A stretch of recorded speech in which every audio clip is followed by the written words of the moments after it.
Hello student, मैं shine Luthra. आज हम करेंगे क्लास 5th मैथ्स का लेसन नंबर 13 करेंगे, way to multiply and divide.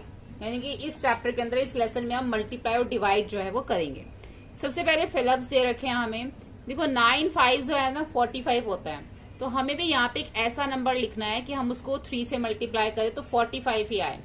तो आप ऐसे करके देख लो, 9 5 जो 45 होता है ना, तो आप 45 को 3 से डिवाइड करके देख लो तो आपका 15 आ जाएगा। ठीक है, 5 7 हमें पता है 105 होता है।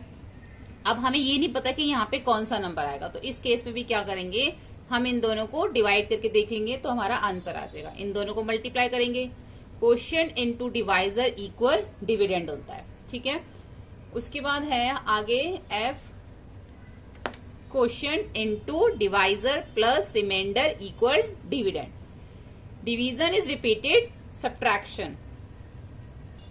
उसके बाद देखो 3848, इसको हम किससे मल्टीप्लाई करेंगे, देखो इसके साथ 2 0 है ना, इसका मतलब 100 से मल्टीप्लाई करेंगे। A man earns ₹4500 per month. अगर पर मंथ वो इतना अर्न करता है तो 3 मंथ में कितना अर्न करेगा, तो जो पर मंथ में करता है उसको 3 से मल्टीप्लाई कर दो तो 13,500 रुपीज जो है वो 3 मंथ में अर्न करेगा। A dozen consist of 12 object. Dozen का मतलब होता है 12। How many are there in 144 dozen. तो 144 डजन में कितने आएंगे, देखो एक डजन में तो 12 आते हैं, तो 144 डजन का क्या मतलब है, देखो इसका मतलब है कि एक डजन के अंदर 12 ऑब्जेक्ट्स होते हैं। तो 144 डजन में कितने ऑब्जेक्ट्स होंगे, तो 144 को 12 से मल्टीप्लाई कर देंगे तो 1728। इन दोनों को मल्टीप्लाई करके आंसर लिखना है, इन दोनों को मल्टीप्लाई करके आंसर लिखना है। 3 0 है तो सिर्फ 3 0 लग जाएंगे इसके साथ। इन दोनों को डिवाइड करना है, डिवाइड करने के बाद ये हमारा क्वोशिएंट आएगा और ये हमारा रिमाइंडर आएगा। ऐसे हम इन दोनों को डिवाइड करेंगे तो ये हमारा क्वोशिएंट आएगा और ये हमारा रिमाइंडर आएगा। The number of week in 49 days is. The number of week 49 days में कितने वीक्स होते हैं, 7 वीक्स होते हैं। उसके बाद है, अब हम इसको देखो, 0 को हम किसी भी नंबर से डिवाइड करेंगे तो 0 ही आएगा, सेम नंबर से डिवाइड करेंगे तो 1 आएगा, किसी भी नंबर को 0 से मल्टीप्लाई करोगे तो 0 ही आएगा, 0 से किसी भी नंबर को डिवाइड करोगे तब भी 0 ही आएगा। अब देखो यहाँ पे ये हमें दोनों नंबर्स इधर दे रखे हैं, ये हमें नहीं दे रखा था, वो हमें यहाँ पे लिखना है क्योंकि दोनों हमें क्या करने हैं, इक्वल करने हैं। यहाँ पे अगर हम इनको मल्टीप्लाई करते हैं 10 × 10 कितना होता है 100। अब इसके साथ इसको 100 को मल्टीप्लाई करेंगे तो 2 0 आ जाएंगे। इस नंबर को 1 से मल्टीप्लाई करोगे, फिर 100 से मल्टीप्लाई, देखो इन दोनों को ही आप मल्टीप्लाई करो तब भी आपका यही आंसर आएगा। फिर उसके बाद 1 से मल्टीप्लाई करोगे तब आपका सेम आंसर आएगा। यहाँ पे हमें फिलअप्स बताना है कौन सा ग्रेटर है, ये हमें सॉल्व करके देखने पड़ेंगे। डिवाइड करेंगे तो 45, इधर भी 45, दोनों इक्वल है। इन दोनों को डिवाइड करके 20, इधर 200, तो जो ग्रेटर है उसकी तरफ हम जो है वो साइन लगा देंगे। दोनों को मल्टीप्लाई किया, दोनों को डिवाइड, जो ग्रेटर है हमने उस पर ग्रेटर का साइन इधर लगा दिया। ऐसे 290 इधर आ रहा है, यहाँ 2900 आ रहा है, तो ये ग्रेटर है। यहाँ पे हमारा आ रहा है, यहाँ पे हमारी 3 0 लग गए इसके साथ, और यहाँ आ रहा है 23.1, तो यहाँ पे ये ग्रेटर है। ठीक है, अब यहाँ पे बताना है कौन से साइन आएंगे, डिवाइड का, मल्टीप्लाई का, माइनस का, प्लस का, ये हमें बताना। देखो यहाँ पे जो है ना हमारा डिवाइड का साइन आएगा। अगर हम इन दोनों को आपस में डिवाइड करेंगे तभी 33 आएगा। मल्टीप्लाई करने पे 33 नहीं आ सकता, ना माइनस करने पे ना प्लस करने पे आ सकता है। इसी तरीके से बी में देखो, यहाँ पे ये माइनस करने पे ही 370 आएगा। यहाँ पे देखो इन दोनों को हमने मल्टीप्लाई करेंगे तब इतना आएगा, यहाँ पे हम दोनों को डिवाइड करेंगे तब 2 आएगा, यहाँ पे माइनस करने पे आएगा, यहाँ पे मल्टीप्लाई करने पे आएगा। ठीक है, उसके बाद यहाँ पर है एस्टिमेट द प्रोडक्ट। अब जो प्रोडक्ट है ना उसका एस्टिमेट निकालना है हमें यहाँ पे, कि मल्टीप्लाई करने के बाद। फर्स्ट हमें दे रखा है round each factor with more than 1 digit to be nearest 10। अब यहाँ पे हमें जो फैक्टर्स दे रखे हैं जैसे कि ये, अब इसका हम नियरेस्ट 10 करेंगे। पहले अगर हम इन दोनों को मल्टीप्लाई करते तो ये आता है, अगर 78 का नियरेस्ट 10 करोगे तो 80 आएगा। ठीक है, तो और ये हमारा क्या है, यहाँ पे 78 का जो नियरेस्ट होता है वो होता है 80, तो 80 को हम 8 से मल्टीप्लाई करेंगे तो 640 आ जाएगा। 82 का नियरेस्ट 80 है, 62 का 60 है, दोनों को मल्टीप्लाई कर दो। यहाँ पे हमने विदाउट नियरेस्ट भी जो है मल्टीप्लाई किया हुआ है, तो यहाँ पे भी इसका नियरेस्ट कर लो। 26 का 30, 29 का 30, दोनों को मल्टीप्लाई कर दो। 43 के नियरेस्ट क्या पड़ेगा, 40, और 31 के नियरेस्ट पड़ेगा 30, दोनों को मल्टीप्लाई कर दो। ऐसे ही आगे किया हुआ, यहाँ पे नियरेस्ट 100 करना है। 406 का होगा 400 और 232 का होगा यहाँ पे 200। अब देखो यहाँ पे इन्होंने ये तो नहीं लिखा कि राउंड ईच फैक्टर विद मोर, इस क्वेश्चन में ये नहीं है। अब इसमें ये भी हो सकता है कि हम सीधा मल्टीप्लाई करके इसका हम जो नियरेस्ट 100 करते हैं, ऐसा भी हो सकता है। अगर इसका हम नियरेस्ट 100 करेंगे तो ये हो जाएगा हमारा इसका नियरेस्ट 100 200, ठीक है, ये हो जाएगा। अभी डिपेंड करता है आपके स्कूल में टीचर इसको किस तरीके से करवाए। देखो ये इस तरीके से भी हो सकता है और डायरेक्ट हम इसको मल्टीप्लाई करके इस तरीके से भी कर सकते हैं।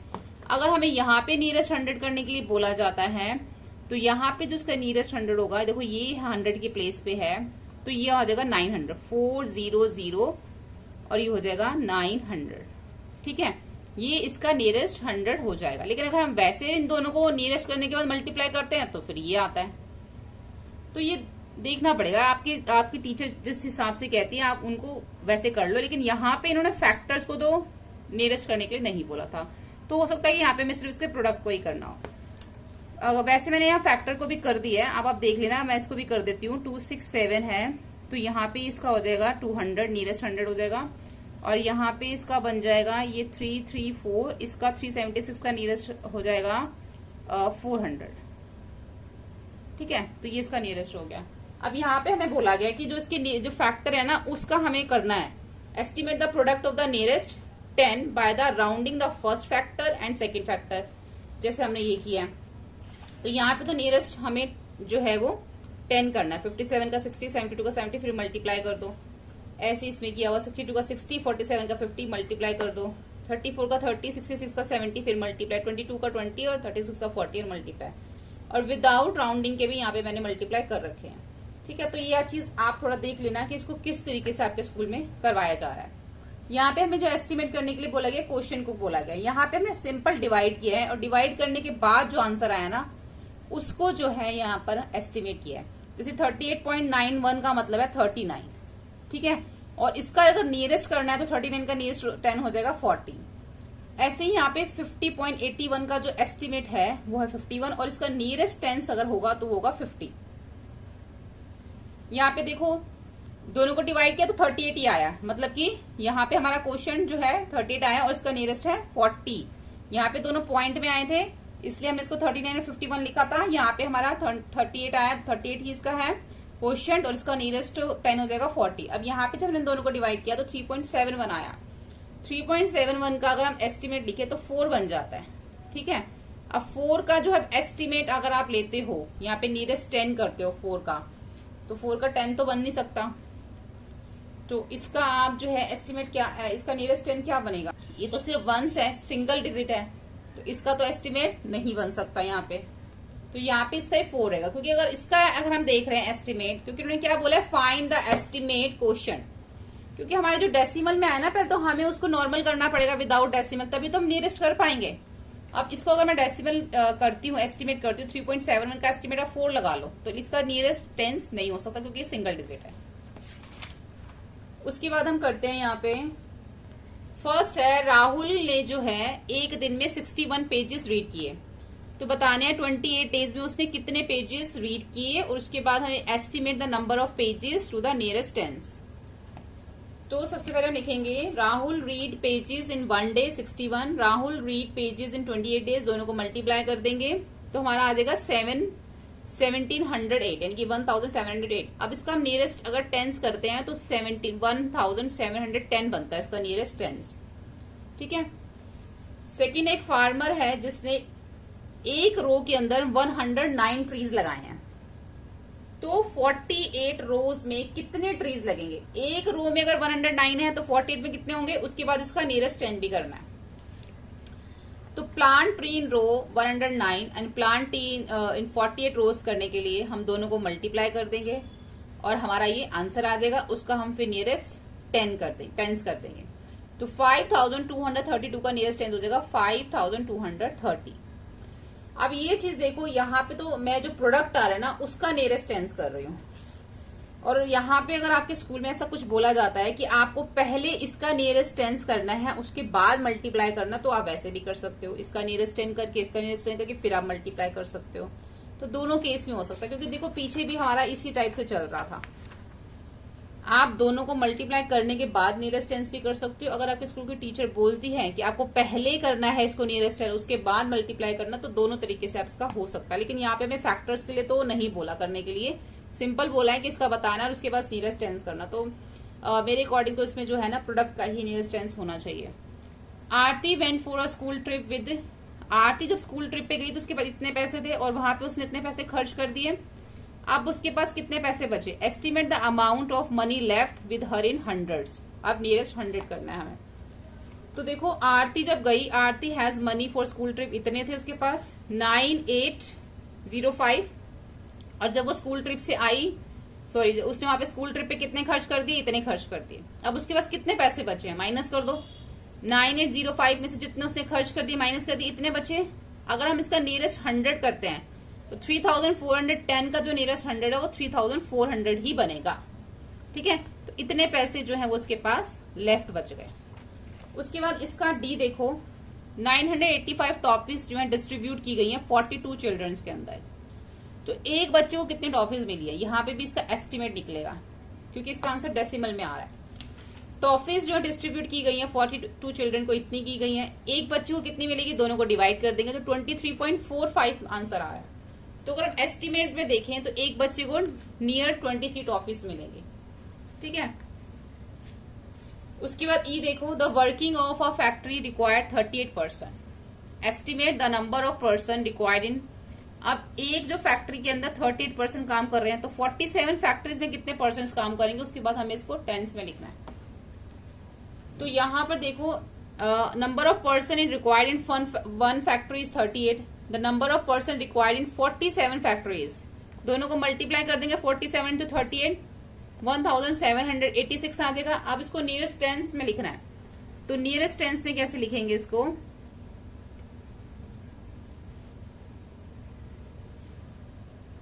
तो इस तरीके से हम इसको नियरेस्ट टेंस में लिखेंगे। 86 का नियर क्या पड़ेगा, 90। ठीक है, तो ये हो गया। उसके बाद देखो यहाँ पर हमें सिंपल मल्टीप्लाई करना है, आपको मल्टीप्लाई करना आता है, आंसर मैच कर लेना। और यहाँ पर हमें जो है वो डिवाइड करना, डिवाइड करने में हमारा क्वोशिएंट भी आएगा और हमारा रिमाइंडर भी जो है वो सब में बचेगा। ठीक है, यहाँ पे हमारा रिमाइंडर क्या बच रहा है, 80। हाँ, यहाँ पे 80 बचेगा, यहाँ 15 है, यहाँ पे 4 है रिमाइंडर, यहाँ पे 38 है। तो ये जो डिवाइड है इसको भी आप करके मैच कर लेना और यहाँ पे जो मल्टीप्लाई है ये भी आप इसको कर लेना। अब देखते हैं हम इसमें आगे। क्वेश्चन ई है कि हमें यहाँ पे बताना है कि फाइंड द डिविडेंड। डिविडेंड निकालने के लिए क्या करना पड़ता है कि जो क्वोशिएंट होता है उसको डिवाइजर से मल्टीप्लाई करते हैं और रिमाइंडर उसमें प्लस कर देते हैं। तो यहाँ पे हमें क्वोशिएंट दे रखा है 78 और डिवाइजर दे रखा है 135 और उसमें 29 को प्लस कर देंगे तो ये जो है हमारा डिविडेंड आ जाएगा। ये हमारा क्या निकल आया, डिविडेंड निकल आया। अब इसमें हम देखेंगे फेमिंग ऑफ वर्ड प्रॉब्लम्स। हमें यहाँ पे क्लूज दे रखे हैं और हमें यहाँ पे ना वर्ड प्रॉब्लम, जैसे कि ये लिखा हुआ ना इस टाइप से, ये हमें जो है इसके अंदर बनाना है, फेम करना है, क्वेश्चन बनाना है एक तरह से हमें सबके अंदर। तो फर्स्ट वाला हमें क्लू दे रखा है 9270 डिवाइडेड बाय 99 और students day in an auditorium. तो इसका बन जाएगा there were a total of 9270 students in an auditorium in a day in 9 day. ठीक है, how many students were there in the auditorium in each day. इस तरीके से इसका बन जाएगा there were a total student, इतने स्टूडेंट हैं ऑडिटोरियम के अंदर 9 डेज में, तो हर एक दिन का ईच डे में कितने स्टूडेंट्स जो हैं उसमें होंगे। उसके बाद यहाँ पे क्लू दे रखा है मनी और मनी अर्न और वीक। ठीक है, तो find the money earn in a week if daily earning is this. अगर डेली रोज के वो इतने पैसे अर्न कर रहा है तो वीक में कितने पैसे वो अर्न करेगा। Find the money earn in a week, एक हफ्ते में कितने करेगा। अगर ईच डे लिख दो, if each day earn is this. ठीक है, या डेली अर्निंग लिख दो, if each day earn is ₹4,365। ठीक है, उसके बाद यहाँ पे दे रखा है मैंगोज और बॉक्सेस। तो यहाँ पे हम लिखेंगे हमारे हैं यहाँ पे 57,096 mangoes were to be packed in 36 boxes. Find the number of mangoes packed in each boxes लिख दो, या फिर find the number of mangoes each box would contain. ठीक है, अब आप देखो इसको ऐसे भी लिख सकते हो, find the number of mango each box would contain, या find the number of mangoes will pack in one box. दोनों में से कोई भी लिख लेना।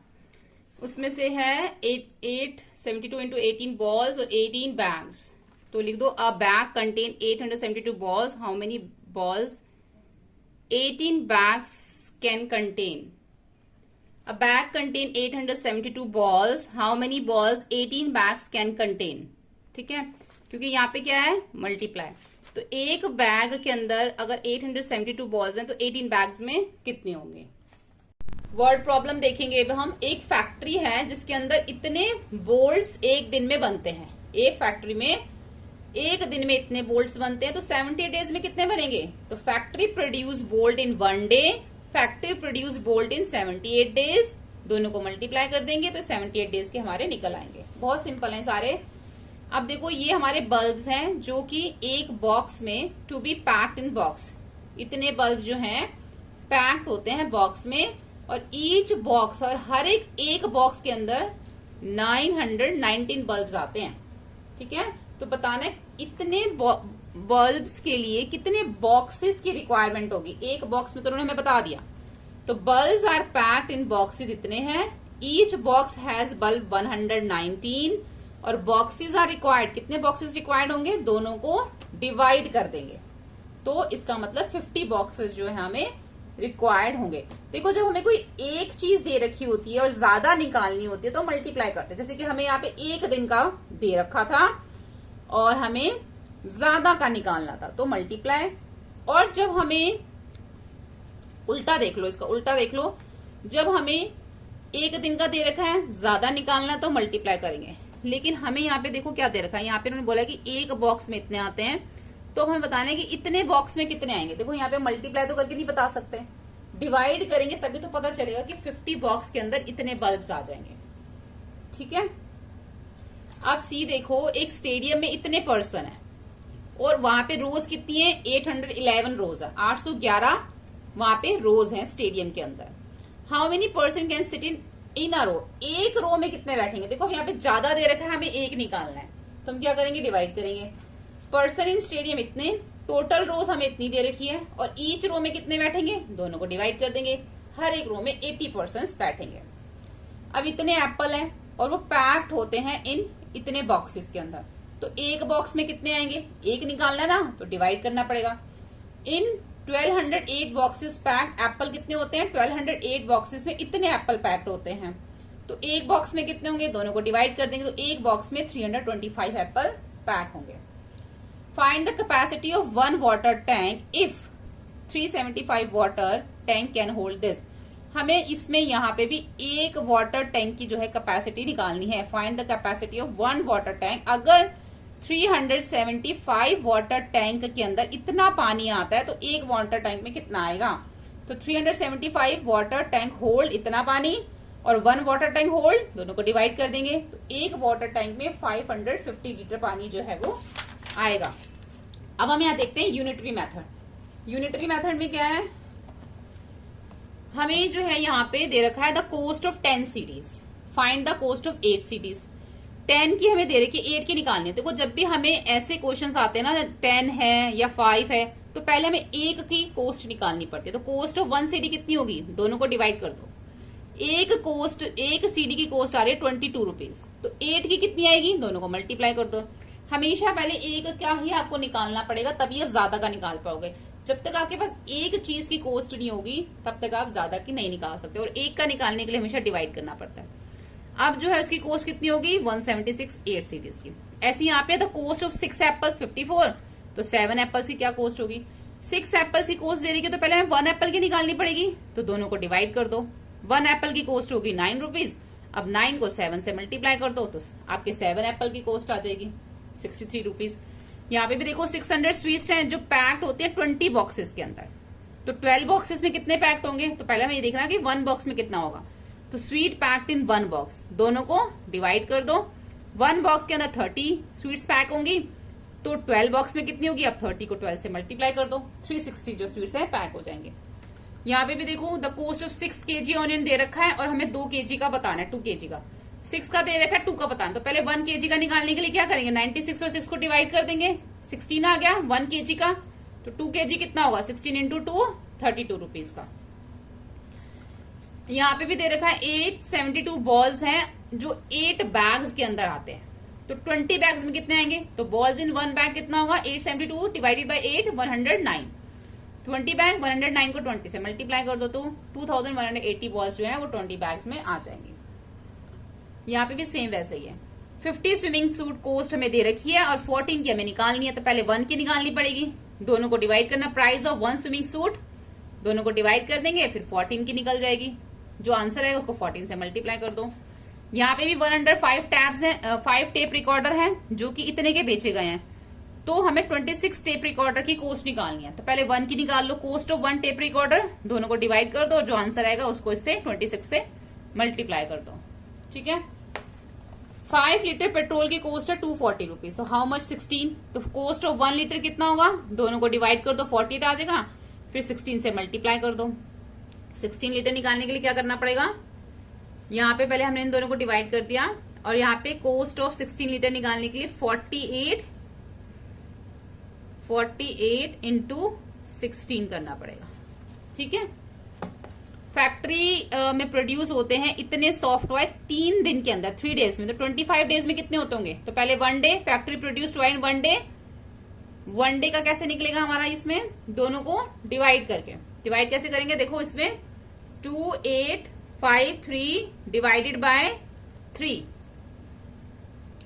तो हमारा आ गया 951। तो 25 डेज में कितने होंगे, 951 इंटू 25, इतने टॉयज 25 डेज में प्रोड्यूस होंगे। मिस्टर शर्मा पे हाउस रेंट, मिस्टर शर्मा जो है क्वार्टरली इतना रेंट पे करते हैं, तो पूरे साल में कितना करते होंगे, क्वार्टर मतलब 3 मंथ्स। तो mister house rent for 1 month, पहले देखो 3 महीने का दे रखा है और 12 महीने का निकालना, तो 1 महीने का पहले में चाहिए। तो हाउस रेंट फॉर 1 मंथ, दोनों को डिवाइड कर देंगे, 3 से करेंगे क्योंकि क्वार्टर का मतलब 3 है, दोनों को डिवाइड किया तो 1 मंथ का रेंट कितना आ गया, 432 रुपीज, 432 रुपीज। तो 12 मंथ का कितना होगा, 832 multiply 12 equal 9984 rupees. Rahul earns this for 8 month, Rahul ने इतने पैसे कमाए 8 मंथ में। तो how much does he earn in 1 year, तो 1 साल में कितने कमाएगा, तो पहले तो 1 महीने का निकालना पड़ेगा 1 मंथ का। राहुल अर्न इन 1 मंथ, दोनों को डिवाइड कर दो, आंसर आ जाएगा 12 से मल्टीप्लाई कर दो, तो पूरे साल में उसने इतने पैसे कमाए। ठीक है। तो यहाँ पर हमारा चैप्टर कंप्लीट हो जाता है। होपफुली आपको ये वीडियो हेल्पफुल लगा हो। वीडियो हेल्पफुल लगे तो प्लीज लाइक से सब्सक्राइब करें। Thank you.